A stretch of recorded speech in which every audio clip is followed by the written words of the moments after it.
फूल लोढ़ गईली फूलवरिया ससुर जी के बगिया, ससुर जी के बगिया में हो हे बहिनी फूलवा क मातल भवरवाय चरवा हमरे गूंजय चरवा हमरे गूंजला हो। मचियाही बैठली सासु सरब गुनयागर, सरब गुनयागरी हो हे बहुवरी सगरो पियरिया चटकारी चरवा काहे धूमिल, चरवा काहे धूमिल हो। फूल लोढ़ गईली फूलवरिया ससुर जी के बगिया, ससुर जी के बगिया में हो हे सासु फूलवा क मातल भवरवाय चरवा हमरे गूंजय, चरवा हमरे गूंजला हो।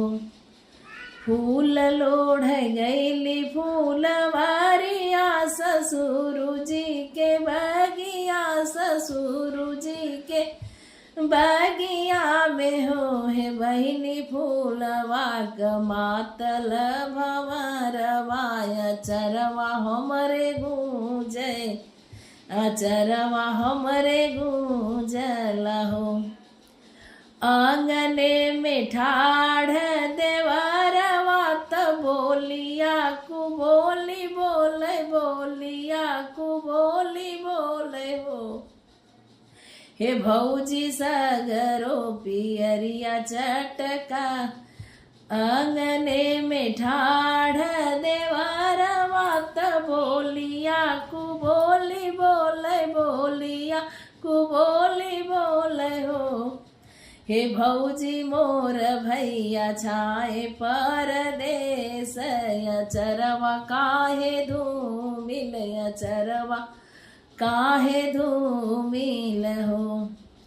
फूल लोढ़ गईली फूलवरिया ससुर जी के बगिया, ससुर जी के बगिया में हो हे देवर फूलवा क मातल भवरवाय चरवा हमरे गूंजय, या चरवा हमरे गूंजला हो। मोरे पीछवारे पटहरवा तो हाई मोर भैया, तो हाई मोर भैया न हो हे भैया रेशमे कजलिया बनवत चोरवा फसाई थी, सासु के देखाई थी हो। घरी राती बीतली पहरी राती आवरो पछिली राती, आवरो पछिली राती हो।